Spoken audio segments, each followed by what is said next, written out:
ಸ್ನೇಹಿತರೆ, ಎಲ್ರಿಗೂ ನಮಸ್ಕಾರ. TM ಲರ್ನಿಂಗ್ ಸೆಂಟರ್ ಯೂಟ್ಯೂಬ್ ಚಾನಲ್ಗೆ ನಿಮ್ಮೆಲ್ಲರಿಗೂ ಸ್ವಾಗತವನ್ನು ಕೋರ್ತಾ, ಈ ಒಂದು ಮೌಲ್ಯ ಶಿಕ್ಷಣ ತರಗತಿ ವ್ಯಾಲ್ಯೂ ಎಜುಕೇಷನ್ಗೆ ಸಂಬಂಧಪಟ್ಟಂತೆ 7ನೇ ತರಗತಿಯಿಂದ ಒಂದು ಸಿಲೆಬಸನ್ನು ತಗೊಂಡು ಪ್ರಸ್ತುತ ಇರತಕ್ಕಂತಹ ಪರೀಕ್ಷಾ ತಯಾರಿಗೆ ಅಂದರೆ ಶಿಕ್ಷಕರ ನೇಮಕಾತಿ ಪರೀಕ್ಷೆಗೆ PST, GPSTR, HSTR ಹಾಗೂ ಕಂಪ್ಯೂಟರ್ ಸೈನ್ಸ್ ಟೀಚರ್ ಈ ಒಂದು ಪರೀಕ್ಷೆಗೆ ನಾನು ನಿಮಗೆ ತಯಾರಿಯನ್ನು ಮಾಡಲಿಕ್ಕೆ ಹೆಲ್ಪ್ ಮಾಡ್ತಾ ಇದ್ದೀನಿ ಅಂತ ಹೇಳ್ತಾ, ನೋಡ್ತಾ ಹೋಗೋಣ.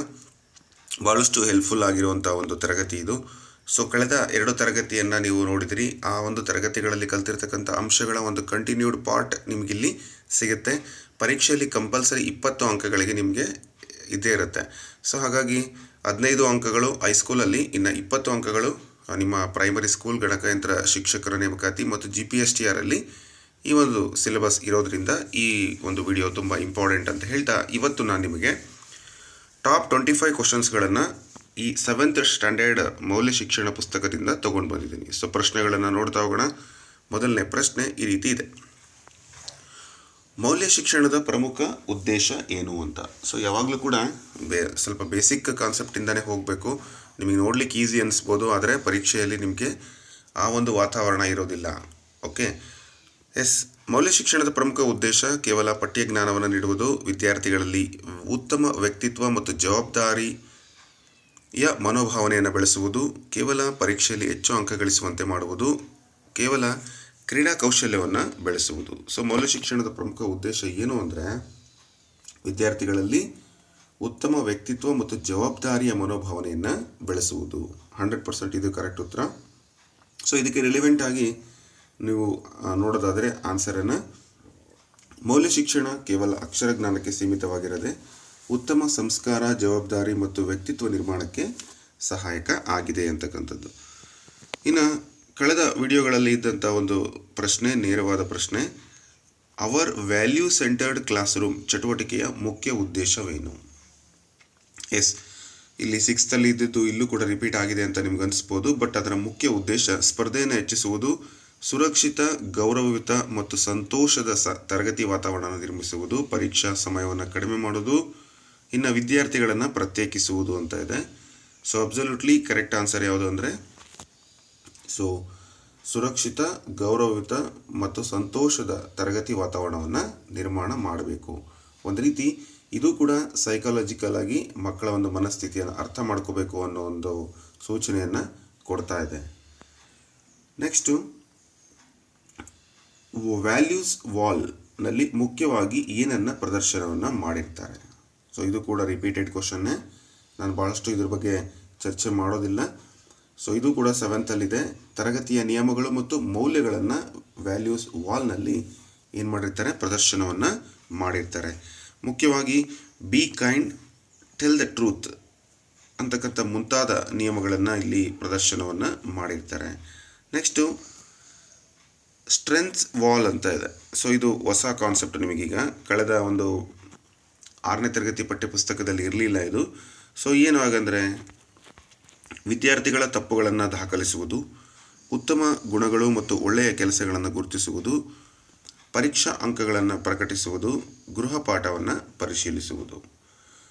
ಅಬ್ಸಲ್ಯೂಟ್ಲಿ ನಿಮ್ಮ ಗೆಸ್ಸಿಂಗ್ ಕರೆಕ್ಟ್. ವಿದ್ಯಾರ್ಥಿಗಳ ಉತ್ತಮ ಗುಣಗಳು, ದಯೆ, ಕೆಲಸಗಳು ಅಥವಾ ಚೆನ್ನಾಗಿ ಮಾಡಿರ್ತಕ್ಕಂಥ ಯಾವುದೇ ಕೆಲಸಗಳನ್ನು ಪ್ರದರ್ಶನ ಮಾಡಲಿಕ್ಕೆ ಸ್ಟ್ರೆಂತ್ಸ್ ವಾಲ್ ಅಂತ ಹೇಳಿ ನಾವು ಏನು ಮಾಡಿರ್ತೀವಿ? ಪ್ರದರ್ಶನವನ್ನು ಮಾಡಿರ್ತೀವಿ. Next, the most repeated question: kindness jar ಇದು ಯಾವುದನ್ನು ಉತ್ತೇಜಿಸುತ್ತದೆ? ಸ್ಪರ್ಧಾತ್ಮಕ ಮನೋಭಾವ, ದಯೆ ಮತ್ತು ಸೌಜನ್ಯದಿಂದ ಮಾತನಾಡುವ ಗುಣ, ಕೋಪ, ಏಕಾಂಗಿತನ ಅಂತ ಇದೆ. ಅಬ್ಸಲ್ಯೂಟ್ಲಿ ಸರಿಯಾದ ಉತ್ತರ ಯಾವುದು ಅಂತ ಹೇಳಿದ್ರೆ ದಯೆ ಮತ್ತು ಸೌಜನ್ಯದಿಂದ ಮಾತನಾಡುವ ಗುಣ. ಸಾಕಷ್ಟು ಜನ ಕಮೆಂಟಲ್ಲಿ ಹೇಳಿದ್ರಿ ಸರ್ ರಿಪೀಟ್ ಅಂತ. 100% ರಿಪೀಟ್ ಆಗಿರೋದ್ರಿಂದ ನಿಮಗೆ ಅದು ಎಕ್ಸಾಮ್ನಲ್ಲಿ ಬರಬಹುದು. ಅಂದರೆ 6th ಅಲ್ಲಿ 7th ಅಲ್ಲಿ ದ ಸೇಮ್ ಕಾನ್ಸೆಪ್ಟ್ಗಳನ್ನು ಅವನು ಬಿಲ್ಡ್ ಮಾಡ್ತಾ ಹೋಗಿದ್ದಾನೆ. ಈಗ ನೀವು ಸಿಲೆಬಸ್ಸನ್ನು ನೋಡಿದರೆ ಇವೆಲ್ಲ ನೂತನವಾಗಿ ಕರ್ನಾಟಕದಲ್ಲಿ ಅಳವಡಿಸಿರ್ತಕ್ಕಂತಹ ಟೆಕ್ಸ್ಟ್ ಬುಕ್ ಒಂದು ತಗೊಂಡು ನಾನು ನಿಮಗೆ ತಿಳಿಸ್ಕೊಡ್ತಾ ಇರೋದ್ರಿಂದ ಹಾಗಾಗಿ ರಿಪೀಟ್ ಆದರೂ ಕೂಡ ನೀವು ಒಂದ್ಸರಿ ರೀಕಾಲ್ ಮಾಡ್ಕೊಳ್ಳೋದು ತಪ್ಪಿಲ್ಲ ಅಂತ ನಾನು ಭಾವಿಸ್ತೀನಿ. ದಯೆ ಮತ್ತು ಸೌಜನ್ಯದಿಂದ ಮಾತನಾಡುವ ಗುಣ ಅಂತ ನಾವು ಕೈಂಡ್ನೆಸ್ ಜಾರ್ ಬಗ್ಗೆ ಹೇಳ್ತಾ ಇದ್ದೀವಿ. ಅಂದರೆ ಅದು ಒಂದು ರೀತಿ ಈಗ ನಾವು ದುಡ್ಡನ್ನು ಕೂಡಿಡ್ತೀವಲ್ಲ ಆ ರೀತಿ ಒಳ್ಳೆ ಒಳ್ಳೆ ಅಂಶಗಳನ್ನು ಕೂಡಿಕ್ಕುವಂಥದ್ದು. ಯಾರಾದರೂ ದಯೆಯಿಂದ ಮಾತನಾಡಿದರೆ ಅದನ್ನು ಒಂದು ಚೀಟಿಯಲ್ಲಿ ಬರೆದು ಅದನ್ನು ಆ ಜಾರಲ್ಲಿ ಹಾಕಬೇಕು. ಇದು ದಯೆ ಮತ್ತು ಸೌಜನ್ಯವನ್ನು ಸೂಚಿಸುತ್ತದೆ. ಓಕೆ, ಅಥವಾ ಅದನ್ನು ಉತ್ತೇಜನ ಕೊಡುತ್ತೆ. ನೆಕ್ಸ್ಟ್, ಅಫರ್ಮೇಷನ್ ಸ್ಟೇಷನ್ ಯಾವುದಕ್ಕೆ ಸಂಬಂಧಿಸಿದೆ? ಸೊ ಇದು ಕೂಡ ರಿಪೀಟೆಡ್ ಕ್ವಶನ್ನು. ಇದು ಆತ್ಮವಿಶ್ವಾಸಕ್ಕೆ ಸಂಬಂಧಪಡುತ್ತೆ. ಅಂದರೆ I am smart, I can do it ಮುಂತಾದ ಸಕಾರಾತ್ಮಕ ಮಾತುಗಳನ್ನು ಕೊಡುತ್ತೆ. Next, my work my pride ಯಾವ ಮೌಲ್ಯಕ್ಕೆ ಸಂಬಂಧಿಸಿದೆ? ನೋಡಿ, ಮೈ ವರ್ಕ್ ಮೈ ಪ್ರೈಡ್ ಅಂತ ಇದೆ. ಅಂದರೆ ನನ್ನ ಕೆಲಸ ನನಗೆ ಗೌರವ ಅಂತ, ನನಗೆ ಹೆಮ್ಮೆ ಅಂತ. ಇದು ಕೆಲಸದ ಘನತೆ, ಲಿಂಗ ಸಮಾನತೆ, ಡಿಜಿಟಲ್ ಸುರಕ್ಷತೆ, ಮತದಾನ ಜಾಗೃತಿ. ಇದಕ್ಕೆ ಏನಂತ ಹೇಳಬೇಕು? ಸರಿಯಾದ ಉತ್ತರ ಬಂದು ಕೆಲಸದ ಘನತೆ. ಎಸ್, ಅಂದರೆ ಡಿಗ್ನಿಟಿ ಆಫ್ ದ ಲೇಬರ್ ಅದರಲ್ಲಿ ಬರುವಂಥದ್ದು ಕೆಲಸದ ಘನತೆ ಬಗ್ಗೆ. ನೀವು ಕಳೆದ ವಿಡಿಯೋದಲ್ಲಿ ಡಿಗ್ನಿಟಿ ಆಫ್ ದ ಲೇಬರ್ ನೋಡಿದ್ರಿ. ಅದರಲ್ಲಿ ಬರುವಂಥದ್ದು ಮೈ ವರ್ಕ್ ಮೈ ಪ್ರೈಡ್. ಅಂದರೆ ಕೆಲಸ ಮಾಡೋರನ್ನ ನಾವು ಕೊಡುವಂಥ ಗೌರವ ಬೇರೆ, ಕೆಲಸ ಮಾಡ್ತಿರೋರು ಅವ್ರು ಕೊಡುವಂಥ ಗೌರವ. ಇದು ಸೆಲ್ಫ್ ರೆಸ್ಪೆಕ್ಟು. ಅಯ್ಯೋ, ನಾನು ಈ ಕೆಲಸ ಮಾಡ್ತಾಯಿದ್ದೀನಿ, ನನಗೆ ನಾನೇ ಕೀಳು ಅಂತ ತಿಳ್ಕೊಳ್ಳೋದಲ್ಲ. ಸೊ ಆ ಕೆಲಸಗಾರನ ಮತ್ತೊಬ್ಬರು ಗೌರವಿಸೋದು dignity of the labour. My work my pride ಅಂತಕ್ಕಂಥದ್ದು ನನ್ನ ಕೆಲಸವನ್ನು ನಾನು ಗೌರವಿಸೋದು, ನನ್ನ ಒಂದು ವೃತ್ತಿಗೆ ಸಂಬಂಧಪಟ್ಟಂತೆ ಇರುವಂಥ ಒಂದು ಘನತೆ ಅಂತ. ಅದನ್ನು ಕೆಲಸದ ಘನತೆ ಅಂತ ನಾವು ಕರಿತೀವಿ. ನೆಕ್ಸ್ಟ್, ಈ ಒಂದು 7ನೇ ತರಗತಿಯ ಮೌಲ್ಯ ಶಿಕ್ಷಣ ವ್ಯಾಲ್ಯೂ ಎಜುಕೇಷನ್ ಪುಸ್ತಕದ ಪ್ರಕಾರ ಇತರರ ಕೆಲಸವನ್ನು ಗೌರವಿಸುವುದು ಯಾವುದಕ್ಕೆ ಮೊದಲ ಹೆಜ್ಜೆ? ಸ್ಪರ್ಧಾತ್ಮಕ ವ್ಯಕ್ತಿಯಾಗಲಿಕ್ಕೆ, ದಯಾಳು ಮತ್ತು ಜವಾಬ್ದಾರಿಯುತ ವ್ಯಕ್ತಿಯಾಗಲಿಕ್ಕೆ, ಹೆಚ್ಚು ಹಣ ಗಳಿಸಲಿಕ್ಕೆ, ನಾಯಕನಾಗಲಿಕ್ಕೆ. ಏನಕ್ಕೆ? ಎಸ್, ಸ್ಪರ್ಧಾತ್ಮಕ ವ್ಯಕ್ತಿಯಾಗಕ್ಕೂ ಅಲ್ಲ, ಹಣ ಗಳಿಸೋಕ್ಕೂ ಅಲ್ಲ, ನಾಯಕ ಆಗಲಿಕ್ಕೂ ಅಲ್ಲ. ದಯಾಳು ಅವನು ಮತ್ತು ಜವಾಬ್ದಾರಿಯುತ ವ್ಯಕ್ತಿಯನ್ನು ನಿರ್ಮಾಣ ಮಾಡೋದಕ್ಕೆ ಮತ್ತೊಬ್ಬರನ್ನ ಗೌರವಿಸಬೇಕು ಅಂತಕ್ಕಂಥದ್ದು ಭಾಳಷ್ಟು important. Next, small spelling mistake ಇದೆ. ಸಾಲುಮರದ ತಿಮ್ಮಕ್ಕ ಅವರ ಒಂದು ಉದಾಹರಣೆ ಯಾವ ಮೌಲ್ಯಕ್ಕೆ ಹೆಚ್ಚು ಸಂಬಂಧಿಸಿದೆ? ಪರಿಸರ ಜಾಗೃತಿ, ಹಣಕಾಸು ಜಾಗೃತಿ, ಡಿಜಿಟಲ್ ಸುರಕ್ಷತೆ, ಮತದಾನ ಜಾಗೃತಿ. ಸೊ ಸಾಲುಮರದ ತಿಮ್ಮಕ್ಕರವರ ಒಂದು ಉದಾಹರಣೆಯನ್ನು ಕೊಟ್ಟರೆ ಅಲ್ಲಿ ಪ್ರಮುಖವಾಗಿ ಅವರು ಮಕ್ಕಳಂತೆ ಪೋಷಣೆ ಮಾಡಿರ್ತಕ್ಕಂಥ ಒಂದು ಪರಿಸರ, ಮರಗಳನ್ನು ನೆಟ್ಟು ತಾವೇ ಕಿಲೋಮೀಟರ್ ಗಟ್ಟಲೆ ನೀರನ್ನು ಓರಿ ಆ ನೀರುಗಳನ್ನು ಗಿಡಗಳಿಗೆ ಹಾಕಿ ಗಿಡಗಳನ್ನು ಬೆಳೆಸಿದ್ದಾರೆ.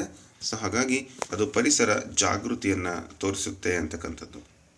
ಓಕೆ, ಮುತ್ತಮ್ಮ ಅವರ ಉದಾಹರಣೆ ಯಾವುದು?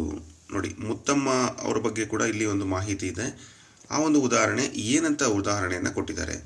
ಶಿಕ್ಷಕರಾಗಿ ಸೇವೆ. ಅಂದರೆ ಆ ಪುಸ್ತಕದಲ್ಲಿ 7th ಸ್ಟ್ಯಾಂಡರ್ಡ್ ಮೌಲ್ಯ ಶಿಕ್ಷಣ ಪುಸ್ತಕದಲ್ಲಿ ಈ ಒಂದು ಕಾನ್ಸೆಪ್ಟನ್ನು ಇಟ್ಟಿದ್ದಾರೆ. ಸೊ ಕಾನ್ಸೆಪ್ಟನ್ನು ನಿಮಗೆ ಕೊಡಬಹುದು ಅಥವಾ ಆ ಪುಸ್ತಕದ ಬಗ್ಗೆ ನಿಮಗೆ ಮಾಹಿತಿಯನ್ನು ಕೂಡ ಕೇಳ್ಬೋದು. ಅವರು ಶಿಕ್ಷಕರಾಗಿ ಸೇವೆ, ಪೌರಕಾರ್ಮಿಕರಾಗಿ ಕೆಲಸ ಮಾಡಿ ಪಂಚಾಯತ್ ಅಧ್ಯಕ್ಷರಾಗಿದ್ದು, ವಿಜ್ಞಾನಿಯಾಗಿ ಕೆಲಸ ಮಾಡಿದ್ದು, ಕ್ರೀಡಾಪಟುವಾದದ್ದು. ಸೊ ಮುತ್ತಮ್ಮ ಅವರ ಉದಾಹರಣೆ ಯಾವುದಿದೆ ಅಂತ ನೋಡೋದಾದರೆ ಅಲ್ಲಿ ಅವರು ಪೌರಕಾರ್ಮಿಕರಾಗಿ ಕೆಲಸ ಮಾಡಿ ನಂತರ ಅದೇ ಗ್ರಾಮ ಪಂಚಾಯಿತಿಯ ಸದಸ್ಯರಾಗಿ ಮತ್ತು ಅಧ್ಯಕ್ಷರಾಗಿ ಆಯ್ಕೆ ಆಗ್ತಾರೆ. ನೋಡಿ, ಪೌರಕಾರ್ಮಿಕರು ಅಂದರೆ ಅಲ್ಲಿ ಬೀದಿ ಗುಡಿಸ್ತಕ್ಕಂಥದ್ದು, ಸ್ವಚ್ಛತೆ ಕಾರ್ಯದಲ್ಲಿ, ಕಸ ನಿರ್ವಹಣೆ ಕೆಲಸದಲ್ಲಿ ಮಾಡ್ತಾಯಿದ್ರು. ನಂತರ ಅವರು ಸದಸ್ಯತ್ವವನ್ನು ಪಡೆದರು, ಪಂಚಾಯಿತಿ ಮೆಂಬರ್ ಆದರು. ನೆಕ್ಸ್ಟ್ ಅದೇ ಪಂಚಾಯಿತಿಗೆ ಅಧ್ಯಕ್ಷ ಸ್ಥಾನವನ್ನು ಆಯ್ಕೆ ಮಾಡಿಕೊಂಡ್ರು. ಅಂದರೆ ಅವರ ಕೆಲಸದ ಘನತೆ ಮತ್ತು ಸಮಾಜದಲ್ಲಿ ಕೊಡುವ ಒಂದು ವ್ಯಾಲ್ಯೂ ಹೆಚ್ಚು ಮಾಡ್ಕೊಳ್ತಾ ಹೋದರು. ಹಾಗೆ ಇವತ್ತು ನಾವೆಲ್ಲರೂ ಕೂಡ ಅದೇ ನಿಟ್ಟಿನಲ್ಲಿ ಕೆಲಸವನ್ನು ಮಾಡಬೇಕು ಅಂತಕ್ಕಂಥದ್ದು ನಿಮಗಿಲ್ಲಿ ಒಂದಷ್ಟು ಮೋಟಿವೇಶನ್ಗೆ ಬರುವಂಥದ್ದು. ಜುನೈನ್ ಅಪಾಲಜಿ ಯಾವ ಮೌಲ್ಯಕ್ಕೆ ಸಂಬಂಧಿಸಿದೆ? ಪ್ರಾಮಾಣಿಕತೆ ಮತ್ತು ನೈತಿಕತೆ, ಸೃಜನಶೀಲತೆ, ಪರಿಸರ ಜಾಗೃತಿ, ಲಿಂಗ ಸಮಾನತೆ. ಅಪಾಲಜಿ ಅಂದ ತಕ್ಷಣವೇ ತಪ್ಪನ್ನು ತಿದ್ದುಕೊಳ್ಳಿಕ್ಕೆ ಇರುವಂಥದ್ದು. ಓಕೆ, ಕ್ಷಮೆ ಕೇಳ್ತಕ್ಕಂಥದ್ದು. ಜುನೈನ್ ಅಪಾಲಜಿ ಅಂತ ಹೇಳಿದರೆ ಪ್ರಾಮಾಣಿಕತೆ ಮತ್ತು ನೈತಿಕತೆ. ಪುಸ್ತಕದಲ್ಲಿ ಈಗ ನಾವು ಹೇಳ್ತಿರ್ತೀವಿ ಹಾನೆಸ್ಟಿ. ಓಕೆ, ಏನು ಹಂಗಂದರೆ ಪ್ರಾಮಾಣಿಕತನ ಬೇಕು ಅಂತ ಹೇಳಿದ್ರೆ ಈ ಅಪಾಲಜಿಯನ್ನು ಕೇಳುವಂಥದ್ದು.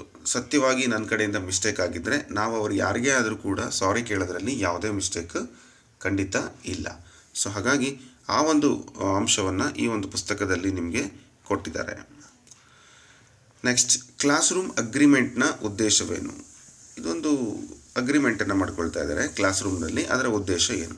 ಸೊ ಡೋಂಟ್ ವರಿ, ಪರೀಕ್ಷೆಯಲ್ಲಿ ನಿಮಗೆ ಕನ್ನಡ ಮತ್ತು ಇಂಗ್ಲೀಷ್ ಎರಡರ ಮಾಧ್ಯಮದಲ್ಲಿ ಪ್ರಶ್ನೆ ಪತ್ರಿಕೆ ಬರುತ್ತೆ. ಹಾಗಾಗಿ ನೀವೇನಪ್ಪ ಇಂಗ್ಲೀಷಲ್ಲಿ ಟೈಟ್ಲ್ ಕೊಟ್ಟಿದ್ದಾರೆ ಅಂತ ಕನ್ಫ್ಯೂಸ್ ಆಗಬೇಡಿ. ಇವತ್ತು ಕನ್ನಡಕ್ಕಿಂತ ಇಂಗ್ಲೀಷೇ ಭಾಳಷ್ಟು ನಿಯರೆಸ್ಟ್ ಒಂದು ಭಾಷಾ ಮಾಧ್ಯಮ ಆಗಿರೋದ್ರಿಂದ ನಾನು ಅದೇ ಥರ ಪ್ರಶ್ನೆಯನ್ನು ತೊಗೊಂಡು ಬಂದಿದ್ದೀನಿ. ಸೊ ತರಗತಿಯಲ್ಲಿ ಒಂದು ಅಗ್ರಿಮೆಂಟ್, ಇದರ ಉದ್ದೇಶ ಏನು? ತರಗತಿಯಲ್ಲಿ ಮೌಲ್ಯಾಧಾರಿತ ನಿಯಮಗಳನ್ನು ವೇಳಾಪಟ್ಟಿಯನ್ನು ರೂಪಿಸುವುದು, ಕ್ರೀಡಾ ತಂಡವನ್ನು ಆಯ್ಕೆ ಮಾಡುವುದು, ರಜೆಯನ್ನು ಘೋಷಣೆ ಮಾಡುವಂಥದ್ದು. ಸೊ ತರಗತಿಯಲ್ಲಿ ಮೌಲ್ಯಾಧಾರಿತ ನಿಯಮಗಳನ್ನು, ಕ್ಲಾಸ್ ರೂಮ್ ಅಗ್ರಿಮೆಂಟಲ್ಲಿ ಒಪ್ಪಂದವನ್ನು, ವಿದ್ಯಾರ್ಥಿಗಳಲ್ಲಿ ಜವಾಬ್ದಾರಿ, ಮೌಲ್ಯಾಧಾರಿತ ವರ್ತನೆಯನ್ನು ಬಳಸುವಂಥ ಒಂದು ಚಟುವಟಿಕೆಯನ್ನು ನಾವು ಕ್ಲಾಸ್ ರೂಮ್ ಅಗ್ರಿಮೆಂಟ್ ಅಂತ ಕರಿತೀವಿ. ಈ ಒಂದು ಅಗ್ರಿಮೆಂಟಿಗೆ ಮಕ್ಕಳು ಒಳಪಡಬೇಕು. ಈ ತರಗತಿಯನ್ನು ಮೌಲ್ಯಯುತವಾಗಿ, ಜವಾಬ್ದಾರಿಯುತವಾಗಿ ಅವರ ವರ್ತನೆಯಲ್ಲಿ ಬರೋ ಥರ ನೋಡಿಕೊಂಡು ಅದೇ ವರ್ತನೆ ಸಮಾಜದಲ್ಲಿ ಬರುವಂತೆ ಮಾಡುವುದೇ ಈ ಒಂದು ಪ್ರಮುಖ ಉದ್ದೇಶ. Okay, so class room agreement B remember. ಯಾವ ರೀತಿಯಾದರೂ ಪ್ರಶ್ನೆಗಳು ಟ್ವಿಸ್ಟ್ ಆಗ್ಬೋದು, ಆದರೆ ನಿಮಗೆ ಅದ್ರ ಬಗ್ಗೆ ಗೊತ್ತಿರಬೇಕು. ನಾನಾಗಲೇ ಹೇಳ್ದಂಗೆ ಯು ಮೇ ಕವರ್ 70%, ಅಂದರೆ 30% ಕವರ್ ಮಾಡ್ಬೋದು ನೀವೀಗ ಆ ಟೆಕ್ಸ್ಟ್ ಬುಕ್ಕಿನಾಗಲಿರ್ತಕ್ಕಂಥ ಅಂಶಗಳನ್ನು. ಆ ರೀತಿ ನಾನು ನಿಮಗೆ ಕ್ವಶನ್ಸನ್ನು ಬಿಲ್ಡ್ ಮಾಡ್ಕೊಂಡು ಬಂದಿದ್ದೀನಿ. Yes, go to the next question. Reading as a habit to be more empathetic ಯಾವ ಗುಣವನ್ನು ಬೆಳೆಸುತ್ತದೆ? ಅಂದರೆ ಓದ್ತಕ್ಕಂಥದ್ರ ಬಗ್ಗೆ ಅನುಭೂತಿ, ಕೋಪ, ಸ್ಪರ್ಧೆ ಮತ್ತು ಭಯ ಅಂತ ಕೊಟ್ಟಿದ್ದಾರೆ. ಸೊ ಯಾವ ಗುಣವನ್ನು ಒಂದು ರೀಡಿಂಗ್ ಹ್ಯಾಬಿಟ್ ಬೆಳೆಸುತ್ತೆ ಅಂತ ನೋಡೋದಾದರೆ, ಪ್ರಮುಖವಾಗಿ ನಮಗೆ ಅಲ್ಲಿ ಅನುಭೂತಿಯನ್ನು ಬೆಳೆಸಲಿಕ್ಕೆ, ಇತರರ ಅನುಭವಗಳನ್ನು ಅರ್ಥ ಮಾಡಿಕೊಳ್ಳುವ ಮೂಲಕ ಅನುಭೂತಿ ಬೆಳೆಸುವುದು ಇದರ ಒಂದು ಪ್ರಮುಖ ಉದ್ದೇಶ. Next, active listening. ಏನಂಗಂದರೆ ಆ್ಯಕ್ಟಿವ್ ಲಿಸ್ನಿಂಗ್ ಅಂದರೆ ಏನು? ಭಾಳ ತೀಕ್ಷ್ಣವಾಗಿ ಕೇಳ್ತಕ್ಕಂಥದ್ದು, ಅಂದರೆ ಕ್ರಿಯಾಶೀಲವಾಗಿ ಕೇಳ್ತಕ್ಕಂಥದ್ದು, ಮಾತನಾಡುತ್ತಿರುವವರನ್ನು ಮಧ್ಯದಲ್ಲಿ ನಿಲ್ಲಿಸುವುದು, ಗಮನವಿಟ್ಟು ಸಕ್ರಿಯವಾಗಿ ಆಲಿಸುವುದು, ಉತ್ತರಿಸದೇ ಇರುವುದು, ಕೇವಲ ಶಿಕ್ಷಕರ ಮಾತು ಕೇಳುವುದು. ಸೊ ಆ್ಯಕ್ಟಿವ್ ಅಂತ ಹೇಳಿದ್ರೆ ಸುಮ್ಮನೆ ಕೇಳೋದಲ್ಲ, ಭಾಳಷ್ಟು ಇಂಟ್ರೆಸ್ಟ್ ಕೊಟ್ಟು ಕೇಳ್ತಕ್ಕಂಥದ್ದು. ಹಾಗಾಗಿ ಗಮನವಿಟ್ಟು ಸಕ್ರಿಯವಾಗಿ ಆಲಿಸುವುದು ಅಂತಕ್ಕಂಥ ಅರ್ಥ. ಈಗ ವಿದ್ಯಾರ್ಥಿಗಳು ಹೇಗೆ ಅಂದರೆ, ಇವತ್ತು ನೀವು ಕ್ಲಾಸಿಗೆ ಹೋದರೆ ಸೈಕಾಲಜಿ ಹೇಳುತ್ತೆ, ವಿದ್ಯಾರ್ಥಿಗಳಿಗೆ ಪಾಠ ಮಾಡೋದು ಬರೀ ಶಿಕ್ಷಕ, ಮೋಟಿವೇಶನ್ ಮಾಡೋದು ನಿಜವಾದ ಶಿಕ್ಷಕ, ವಿದ್ಯಾರ್ಥಿಗಳನ್ನು ಕಂಪ್ಲೇಂಟ್ ಮಾಡೋದು ನಿಜವಾದ ಶಿಕ್ಷಕ ಅಲ್ಲ, ಉರಿದುಂಬಿಸೋದು ನಿಜವಾದ ಶಿಕ್ಷಕ, ಹೀಗೆಲ್ಲ ಹೇಳುತ್ತೆ. ಆದರೆ ನೀವು ಮೋಟಿವೇಶನ್ ಮಾಡ್ತಿರೋ, ಕಂಪ್ಲೇಂಟ್ ಮಾಡ್ತಿರೋ, ಬ್ಲೇಮ್ ಮಾಡ್ತಿರೋ, ಅಥವಾ ಮತ್ತೆ ಮತ್ತೆ ಪಾಠ ಮಾಡ್ತಿರೋ, ಅಥವಾ ಎನ್ಕರೇಜ್ ಮಾಡ್ತಿರೋ ಗೊತ್ತಿಲ್ಲ, ವಿದ್ಯಾರ್ಥಿಗಳು ಈ ಕೆಲಸ ಮಾಡೋದೇ ಇಲ್ಲ. ಸೊ ಆ್ಯಕ್ಟಿವ್ ಲಿಸ್ನಿಂಗ್ ಆಗಿರೋದೇ ಇಲ್ಲ. ಅವ್ರದ್ದೇ ವಾತಾವರಣ ಬೇರೆ. ಇವಾಗೆಲ್ಲ mobile, computer, chat GPT, Gemini ಎಲ್ಲ ಕಡೆ ಹೋಗ್ಬಿಟ್ಟಿದ್ದಾರೆ ಅವರು. Okay, there is no interest, ಅವ್ರಿಗೆ ಇಂಟ್ರೆಸ್ಟ್ ಇರೋಂಗಿಲ್ಲ. ಆದರೆ ಅದನ್ನು ನಾವು ತೊಗೊಂಬರ್ತೀವಲ್ಲ, so that is our skill and our value. Okay, it's okay. But ಅವರು ಯಾಕೆ ಇದನ್ನು ಹೇಳಿದೆ ಅಂದರೆ, ಲಿಸ್ನಿಂಗ್ ಅಂತ ಬಂದಾಗ out of 60 members more than 30 members ಸರಿಯಾಗಿ ಲಿಸನ್ ಮಾಡ್ತಿರಲ್ಲ. ಅಂಥ ವಿದ್ಯಾರ್ಥಿಗಳನ್ನು ಸಕ್ರಿಯವಾಗಿ ಪಾಲ್ಗೊಳ್ಳುವಂತೆ ನಾವು ಮಾಡಬೇಕಾಗತ್ತೆ. ಹಾಗೆ ಮಾಡಿದಾಗಲೇ ಕೇವಲ ಮೌಲ್ಯ ಶಿಕ್ಷಣ ಅಷ್ಟೇ ಅಲ್ಲ, ಇನ್ನು ಉಳಿದ ಎಲ್ಲ ವಿಷಯಗಳು ಕೂಡ ಅವರಿಗೆ ಅರ್ಥ ಆಗುತ್ತೆ. ಸೊ ಆ್ಯಕ್ಟಿವ್ ಲಿಸ್ನಿಂಗ್ ಅಂತಕ್ಕಂಥದ್ದು ಸಕ್ರಿಯವಾಗಿ ಕೇಳಿಸಿಕೊಳ್ಳುವುದು ಎಂಬ ಒಂದು ಉಪ ಮೌಲ್ಯವಾಗಿ ನೀಡಲಾಗಿದೆ. ಅದು ಕೂಡ ಭಾಳ ವ್ಯಾಲ್ಯೂ ಇರ್ತಕ್ಕಂಥದ್ದು. ನೀವು ಯಾವುದನ್ನೇ ಆಗಲಿ ಸರಿಯಾಗಿ ಕೇಳಿಸ್ಕೋಬೇಕು. Okay, yes, a school for AI ಅಂತ ಕೊಟ್ಟಿದ್ದಾರೆ. ಹಂಗಂದ್ರೆ ಏನು? ಎ ಸ್ಕೂಲ್ ಫಾರ್ AI ಅಲ್ಲ, ಅದು all. A school for all ಯಾವ ಮೌಲ್ಯಕ್ಕೆ ಸಂಬಂಧಿಸಿದೆ? ಎಲ್ಲರಿಗೂ ಕೂಡ, ಈ ಶಾಲೆ ಪ್ರತಿಯೊಬ್ಬರಿಗೂ ಅಂತಕ್ಕಂಥದ್ದು. ವೈವಿಧ್ಯತೆ, ಸಮಾನತೆ ಮತ್ತು ಒಳಗೊಳ್ಳುವಿಕೆ, ಕೇವಲ ಶಿಸ್ತು, ಹಣಕಾಸು ಜಾಗೃತಿ, ಕೇವಲ ದೈಹಿಕ ಶಿಕ್ಷಣ. ಎ ಸ್ಕೂಲ್ ಫಾರ್ ಆಲ್ ಅಂತಂದರೆ ವೈವಿಧ್ಯತೆ, ಸಮಾನತೆ ಮತ್ತು ಒಳಗೊಳ್ಳುವಿಕೆಗೆ ಸಂಬಂಧಪಟ್ಟಂತೆ ಡೈವರ್ಸಿಟಿ, ಇಕ್ವಿಟಿ ಆ್ಯಂಡ್ ಇನ್ಕ್ಲೂಷನ್ ವಿಷಯದೊಂದಿಗೆ ಸಂಪರ್ಕಿಸಲಾಗಿದೆ ಅಂತಕ್ಕಂಥದ್ದು. ಅಂದರೆ ಚೆನ್ನಾಗಿದ್ದವ್ರಿಗೆ, ತುಂಬ ರಿಚ್ ಇದ್ದವ್ರಿಗೆ ಅಂತಲ್ಲ, ಪ್ರತಿಯೊಬ್ಬರನ್ನೂ ಒಳಗೊಂಡಂತೆ, ಪ್ರತಿಯೊಂದು ಲಿಂಗ ಸಮಾನತೆ, ಅಂದರೆ ಗಂಡು ಹೆಣ್ಣು ಭೇದ ಭಾವ ಮಾಡದೇ ಇರೋ ರೀತಿ ಇರುವಂಥದ್ದು ಅಂತ. Next rainbow girls, rainbow boys, ಈ ಒಂದು ಚಟುವಟಿಕೆ ಕೇಂದ್ರೀಯ ವಿಷಯ ಯಾವುದು? ಸರ್ ನಾವು ಅದನ್ನು ಓದೇ ಇಲ್ಲ, ಅದಕ್ಕೆ ನಾನಿರೋದು ನಿಮ್ಗೆ ಹೇಳ್ಕೊಡ್ತಾ ಇರೋದು. ರೈನ್ಬೋ ಗರ್ಲ್ಸ್, ರೈನ್ಬೋ ಬಾಯ್ಸ್ ಅಂತಕ್ಕಂಥ ಒಂದು ಚಟುವಟಿಕೆ ಯಾವ ವಿಷಯವನ್ನು ಕೇಂದ್ರೀಕೃತ ಮಾಡಿದೆ ಅಂತ ಹೇಳಿದರೆ, ಲಿಂಗ ಮತ್ತು ವೈವಿಧ್ಯತೆಯನ್ನು ಅರ್ಥ ಮಾಡಿಕೊಳ್ಳುವುದು, ಹಣ ಉಳಿತಾಯ, ರಸ್ತೆ ಸುರಕ್ಷತೆ ಮತ್ತು ಕ್ರೀಡೆ. ಸೊ ಅದರಲ್ಲಿ ಪ್ರಮುಖವಾಗಿ ಈ ಒಂದು ಆ್ಯಕ್ಟಿವಿಟಿಯನ್ನು ಬಾಯ್ಸ್ ಮತ್ತು ಗರ್ಲ್ಸ್ ಒಂದೇ ರೀತಿಯ ಆಸಕ್ತಿಯನ್ನು ಹೊಂದಿರಬೇಕೆಂಬ ಪರಿಕಲ್ಪನೆಯನ್ನು ಪ್ರಶ್ನಿಸಿ ವೈವಿಧ್ಯತೆ ಮತ್ತು ಲಿಂಗದ ಬಗ್ಗೆ ಅರ್ಥ ಮಾಡಿಕೊಳ್ಳಿಕ್ಕೆ ಚಟುವಟಿಕೆಯನ್ನು ಕೊಟ್ಟಿರ್ತಾರೆ. ಅಂದರೆ ಜೆಂಡರ್ ಅನ್ಈಕ್ವಾಲಿಟಿ ಇರಬಾರ್ದು ಅಂತಕ್ಕಂಥದ್ದು ಅದರ ಮುಖ್ಯ ಉದ್ದೇಶ. ನೆಕ್ಸ್ಟ್, ದೇಹದ ರೂಪ ಅಥವಾ ಚಲನೆಯ ಕಾರಣಕ್ಕೆ ವ್ಯಕ್ತಿಯನ್ನು ಹಾಸ್ಯ ಮಾಡುವುದು. ಸೊ ಯಾರೋ ಒಬ್ಬ ವಿರೂಪವಾಗಿದ್ದಾನೆ ಅಥವಾ ಅವನು ಕುಟ್ತಾ ಇದ್ದಾನೆ, ಅವನು ಸರಿಯಾಗಿ ನಡೀತಾ ಇಲ್ಲ, ಆ ರೀತಿ ಹಾಸ್ಯ ಮಾಡುವಂಥದ್ದು ಏನಾಗಿರುತ್ತೆ? ಸರಿಯಾದ ವರ್ತನೆ, ಸ್ವೀಕಾರಾರ್ಹವಲ್ಲ. ಹಾಸ್ಯದ ಉತ್ತಮ ವಿಧಾನ ಆತ್ಮವಿಶ್ವಾಸವನ್ನು ಬೆಳೆಸುತ್ತದೆ. ಏನಾಗುತ್ತಲ್ಲಿ ನೋಡಿ, ಯಾವುದೇ ಒಬ್ಬ ವ್ಯಕ್ತಿಯನ್ನು ನಾವು ಅಪಹಾಸ್ಯ ಮಾಡುವಂಥದ್ದು ಸರಿಯಾದ ವರ್ತನೆ ಅಲ್ಲ, ಹಾಸ್ಯ ಮಾಡೋದು ಅಲ್ಲ, ಆತ್ಮವಿಶ್ವಾಸವನ್ನು ಕುಗ್ಗಿಸುತ್ತೆ ಹೊರತು ಬೆಳೆಸೋದಿಲ್ಲ. ಹಾಗಾಗಿ ಅದು ಸ್ವೀಕಾರಾರ್ಹವಲ್ಲ, ಇಟ್ ಈಸ್ ಪ್ರೊಹಿಬಿಟೆಡ್, ಅದು ತಪ್ಪು. ಓಕೆ, ನಾವು ಅದನ್ನು ಮಕ್ಕಳಲ್ಲಿ ಆ ಗುಣವನ್ನು ತಿದ್ದಬೇಕು ಅಂತಕ್ಕಂಥದ್ದು. ಈ 7ನೇ ತರಗತಿಯ ಒಂದು ಮೌಲ್ಯ ಶಿಕ್ಷಣ ಪುಸ್ತಕ ಹೇಳುತ್ತೆ, ದೇಹದ ರೂಪ ಅಥವಾ ಅಂಗವೈಕಲ್ಯದ ಕಾರಣಕ್ಕೆ ವ್ಯಕ್ತಿಯನ್ನು ಹೀಯಾಳಿಸುವುದು ಸರಿಯಲ್ಲ ಎಂಬುದು ಸ್ಪಷ್ಟವಾಗಿ ಚರ್ಚೆಯನ್ನು ಮಾಡುತ್ತೆ. ನೆಕ್ಸ್ಟ್, ವೋಟಿಂಗ್ ಅವೇರ್ನೆಸ್ ಯಾವ ಮೌಲ್ಯದ ಅಡಿ ಬರುತ್ತೆ? ವೋಟಿಂಗ್ ಅಂದರೆ ನಿಮ್ಗೆ ಗೊತ್ತಾಯ್ತು ಈಗ. ಸೊ ಮತದಾನದ ಒಂದು ಜವಾಬ್ದಾರಿ ಯಾವುದ್ರ ಮೂಲಕ ಬರುತ್ತೆ? ಇದನ್ನು ಸರ್ ಮಕ್ಕಳಿಗೆ ಯಾಕೆ ಇಡಬೇಕು? ಅವರೇನು 18 ವರ್ಷ ಮೇಲ್ಪಟ್ಟಿದಾರಾ? ಇಲ್ಲ. ನಿಮ್ಗೇನಾದರೂ ಕೇಳಿದರೆ ಇಂದಿನ ಮಕ್ಕಳೇ ಡ್ಯಾಶ್, ಎಲ್ಲರೂ ಹೇಳ್ತಾರೆ ಮುಂದಿನ ಪ್ರಜೆಗಳು ಅಂತ. ನೋ, ಇಂದಿನ ಮಕ್ಕಳೇ ಇಂದಿನ ಪ್ರಜೆಗಳು. ಚೇಂಜ್ ಆಗಿದೆ ಅದು, ನಿಮಗದು ಗೊತ್ತಿಲ್ಲ ಅಷ್ಟೇ, ಬಟ್ 100% ಚೇಂಜ್ ಆಗಿದೆ. ಇವತ್ತು ಮಕ್ಕಳ ಮಾತನ್ನು ತಂದೆ ತಾಯಿಗಳು ಕೇಳ್ತಾರೆ, ತಂದೆ ತಾಯಿ ಮಕ್ಕಳ ಮಾತನ್ನು ಮಕ್ಕಳು ಕೇಳ್ತಾರೋ ಇಲ್ಲೋ, ಆದರೆ ಮಕ್ಕಳ ಮಾತನ್ನು ತಂದೆ ತಾಯಿಗಳು ಕೇಳ್ತಾರೆ. ಈಗ ನೋಡಿರ್ಬೋದು, SIR ಪ್ರೋಸೆಸ್ ಬಂದರೆ ನಾವು ವೋಟಿಂಗ್ ಕಾರ್ಡ್ ಪರಿಷ್ಕರಣೆ ಮಾಡ್ಕೊಳ್ಳಿ ಅಥವಾ ವೋಟಿಂಗ್ ಕಾರ್ಡನ್ನ ಒಂದು ಫಾರಮ್ನ ತುಂಬಿಕೊಡಿ, ಇನ್ಯುಮರೇಷನ್ ಫಾರಮ್ ಅಂದರೆ ಅದನ್ನ ಯಾಕೆ ತುಂಬಕ್ರಿ, ನಮಗೇನು ಬರೋಂಗಿಲ್ಲ ರೀ, ನಮಗೆ ಅದು ಬ್ಯಾಡ್ರಿ, ನಮಗೇನು ಮಾಡಿಕೊಟ್ಟಿಲ್ರಿ, ಹಿಂಗೆಲ್ಲ ಮಾತಾಡ್ತಾರೆ. ಸೊ ಅವರಿಗೆ ರೆಸ್ಪಾನ್ಸಿಬಿಲಿಟಿ ಅಂದರೆ ಏನು ಅದು ಗೊತ್ತಿಲ್ಲ. ಅದಕ್ಕೆ ನಾವು ಮಕ್ಕಳಿಗೆ ಇವತ್ತಿಂದನೇ ಹೇಳಿಕೊಟ್ರೆ ಮುಂದೆ ಅಷ್ಟು ಈಗ ನೋಡಿ 2 ಕೋಟಿಗಿಂತ ಅಂದರೆ 1,20,00,000 ಜನ ಅದನ್ನು ಫಾರಮ್ ತುಂಬಿಲ್ಲ ಅಥವಾ ಸಮಸ್ಯೆ ಇದ್ದಾರೆ ಅಂತಂದರೆ because of some of the negligence peoples are also including in it ಅಲ್ವಾ. ಸೊ ಅದಕ್ಕೆ ಮಕ್ಕಳಿಗೇ ನಾವು ಮತದಾನದ ಬಗ್ಗೆ ಜಾಗೃತಿಯನ್ನು ಕೊಡಬೇಕು. ಸೊ ಸಿವಿಕ್ ರೆಸ್ಪಾನ್ಸಿಬಿಲಿಟಿ ಏನು ಅನ್ನೋದನ್ನು ಇವತ್ತು ತಿಳಿಸ್ಕೊಡ್ಬೇಕಾಗತ್ತೆ. ಓಕೆ, ಅದು scientific temper, emotional intelligence, dignity of the labour ಅಲ್ಲ, ಸಿವಿಕ್ ರೆಸ್ಪಾನ್ಸಿಬಿಲಿಟಿ. ಅಂದರೆ ವೋಟಿಂಗ್ ಅವೇರ್ನೆಸ್ಸನ್ನು ನಾವು ಆ ಒಂದು ಸಿವಿಕ್ ರೆಸ್ಪಾನ್ಸಿಬಿಲಿಟಿ ಅಡಿಯಲ್ಲಿ ಕೊಡಬೇಕು ಅಂತಕ್ಕಂಥದ್ದು. ನೆಕ್ಸ್ಟ್, ಡಿಜಿಟಲ್ ಸೇಫ್ಟಿಯ ಮುಖ್ಯ ಮೌಲ್ಯ ಯಾವುದಕ್ಕೆ ಸಂಬಂಧಿಸಿದೆ? ಅಂದರೆ ಈ ಒಂದು ಡಿಜಿಟಲ್ ಸೇಫ್ಟಿ ಕೂಡ ತುಂಬ ಇಂಪಾರ್ಟೆಂಟ್. ಚಿಕ್ಕ ಮಕ್ಕಳು ಫೇಸ್ಬುಕ್ಕಲ್ಲಿ, ಯೂಟ್ಯೂಬಲ್ಲಿ ಅಥವಾ ಇನ್ಸ್ಟಾಗ್ರಾಮಲ್ಲಿ, ವಾಟ್ಸಪ್ ಸ್ಟೇಟಸ್ಗಳಲ್ಲಿ ಅವರು ತಮ್ಮ ಒಂದು ವೈಯಕ್ತಿಕ ವಿವರಗಳು, ಫೋಟೋಗಳನ್ನು ಹಾಕ್ತಾ ಇರ್ತಾರೆ. So that is absolutely wrong. ಅದು ಬಹಳಷ್ಟು ಸಂದರ್ಭಗಳಲ್ಲಿ ನಿಮಗೆ ತೊಂದರೆಯನ್ನು ಮಾಡುತ್ತೆ. ಅಲ್ಲಿ ಡಿಜಿಟಲ್ ಸೇಫ್ಟಿ ಅಂತಕ್ಕಂಥದ್ದು ಇರೋದಿಲ್ಲ. ಹಾಗಾಗಿ ಅಂಥ ಸಂದರ್ಭದಲ್ಲಿ ನೀವು ಈ ಒಂದು ಸೇಫ್ಟಿಯನ್ನು ಬಳಸ್ಕೋಬೇಕು. ಅದನ್ನು ಮಕ್ಕಳಿಗೆ ನಾವು ಮೌಲ್ಯ ಶಿಕ್ಷಣದಲ್ಲಿ ಹೇಳ್ಕೊಡ್ತಾ ಇದ್ದೀವಿ. ಡಿಜಿಟಲ್ ಸೇಫ್ಟಿ ಯಾವ ಮೌಲ್ಯ ಅಂತ ಹೇಳಿದ್ರೆ ಸುರಕ್ಷತೆಯ ಮೌಲ್ಯ. ಸುರಕ್ಷತೆ ಅಂತಕ್ಕಂಥದ್ದು ಕೂಡ ಒಂದು ಮೌಲ್ಯನೇ. ಓಕೆ, ಕೆಲಸದ ಘನತೆ, ಅನುಭೂತಿ, ಮಹತ್ವಾಕಾಂಕ್ಷೆ ಅಲ್ಲ, ಸುರಕ್ಷತೆ. ಸೊ ಪರ್ಸನಲ್ ಸೇಫ್ಟಿ ಮುಂತಾದ ವಿಷಯಗಳನ್ನು ಅಲ್ಲಿ ನಾವು safety and digital safety, personal ಸೇಫ್ಟಿಗಳಲ್ಲಿ ಇವೆಲ್ಲವೂ ಕೂಡ ಇದ್ದಾವೆ.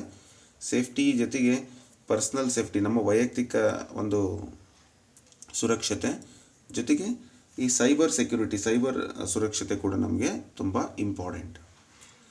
ನೆಕ್ಸ್ಟ್ ವೈಯಕ್ತಿಕ, ಅದರಲ್ಲಿ ಪರ್ಸನಲ್ ಅಂತ ಬಂದರೆ ವೈಯಕ್ತಿಕ ಸುರಕ್ಷತೆಯಲ್ಲಿ ನೋ ಗೋ ಟೆಲ್ ಕ್ರಮದಲ್ಲಿ ಮೊದಲನೆಯದಾಗಿ ಏನು ಮಾಡಬೇಕು?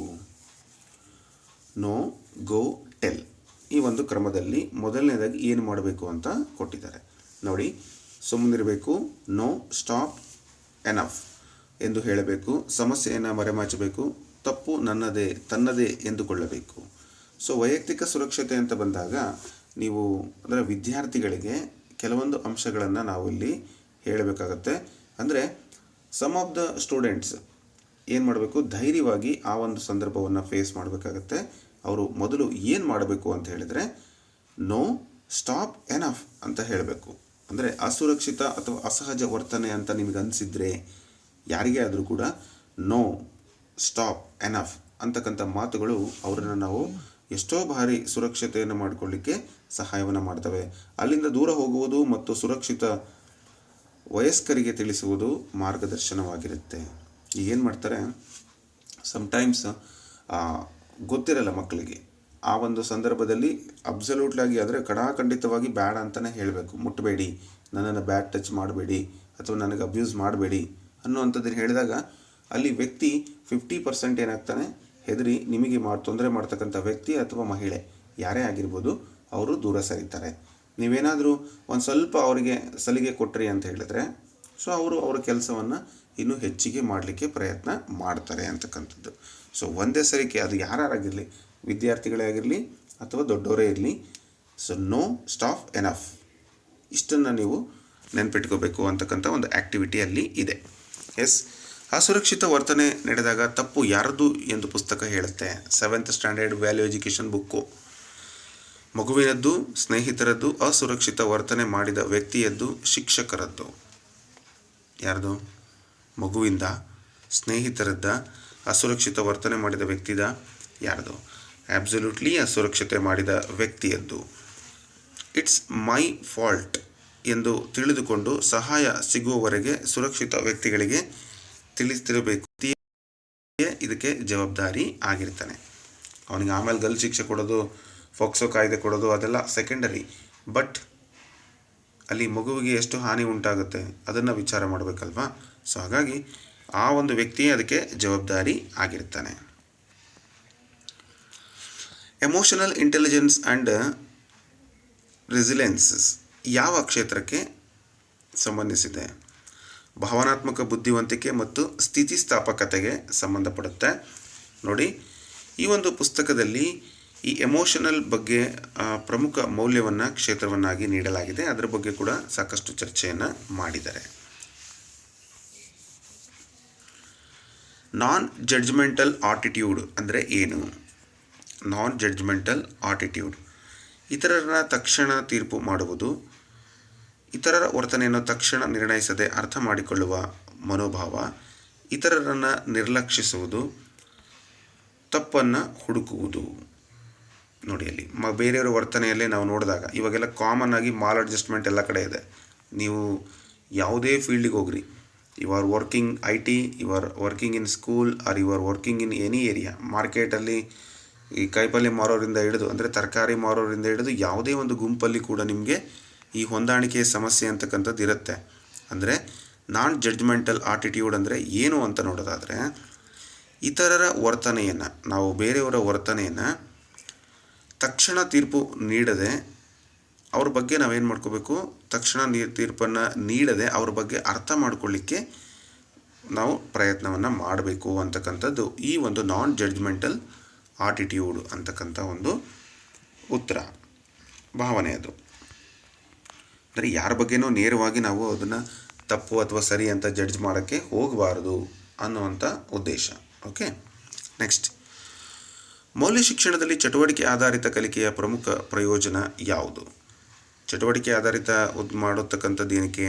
ಕೇವಲ ಪುಸ್ತಕವನ್ನು ಓದಿಸೋದು, ವಿದ್ಯಾರ್ಥಿಗಳು ಮೌಲ್ಯಗಳನ್ನು ಅನುಭವಿಸಿ ಜೀವನದಲ್ಲಿ ಅಳವಡಿಸಿಕೊಳ್ಳಲು ಸಹಾಯ ಮಾಡುವುದು, ಪರೀಕ್ಷೆಗೆ ತಪ್ಪಿಸುವುದು, ಗೃಹಪಾಠ ಕಡಿಮೆ ಮಾಡುವುದು. ಸರಿಯಾದ ಉತ್ತರ ಆಪ್ಷನ್ ಬಿ ಆಗಿರುತ್ತೆ. ಮೌಲ್ಯಗಳನ್ನು ಅನುಭವಿಸಿ ಅವರು ಜೀವನದಲ್ಲಿ ಅಳವಡಿಸಲಿಕ್ಕೆ ಸಹಾಯವನ್ನು ಮಾಡುವಂಥದ್ದು. ಅಂದರೆ ಅನುಭೂತಿ, ಸಹಕಾರ, ವಿಮರ್ಶಾತ್ಮಕ ಚಿಂತನೆ, ಸಮಸ್ಯೆ ಪರಿಹಾರ, ಜವಾಬ್ದಾರಿಯುತ ನಾಗರಿಕತೆಯ ಜೀವನದ ಕೌಶಲ್ಯಗಳನ್ನು ಬೆಳೆಸ್ಕೊಳ್ಳುವಂಥದ್ದು ಈ ಒಂದು ಮೌಲ್ಯ ಶಿಕ್ಷಣದ ಪ್ರಮುಖ ಉದ್ದೇಶ. ಎಸ್, ಮೌಲ್ಯ ಶಿಕ್ಷಣದ ಅಂತಿಮ ಗುರಿಯೊಂದಿಗೆ ಹೆಚ್ಚು ಹೊಂದುವ ಆಯ್ಕೆ ಯಾವುದು? ಅಂತಿಮ ಗುರಿಯೊಂದಿಗೆ ಹೆಚ್ಚು ಹೊಂದಿಕೆಯಾಗುವಂಥ ಆಯ್ಕೆ ಯಾವುದು? ನೋಡಿ, ಇದು ಕೇವಲ ಹೆಚ್ಚು ಅಂಕಗಳನ್ನು ಪಡೆಯುವ ವಿದ್ಯಾರ್ಥಿಯನ್ನು ರೂಪಿಸುವುದು, ಜವಾಬ್ದಾರಿಯುತ, ಸಹಾನುಭೂತಿಯುಳ್ಳ ಮತ್ತು ಚಿಂತನಶೀಲ ನಾಗರಿಕನನ್ನು ರೂಪಿಸುವುದು, ಕೇವಲ ಸ್ಪರ್ಧಾತ್ಮಕ ವಿದ್ಯಾರ್ಥಿಗಳನ್ನು ರೂಪಿಸುವುದು, ಕೇವಲ ಕ್ರೀಡಾಪಟುಗಳನ್ನು ರೂಪಿಸುವುದು. ಸೊ ಅಬ್ಸಲ್ಯೂಟ್ಲಿ ಈ ಒಂದು ಆಯ್ಕೆಗಳಲ್ಲಿ ಸರಿಯಾದ ಉತ್ತರ ಓದಿದ ತಕ್ಷಣವೇ ಗೊತ್ತಾಗುತ್ತೆ.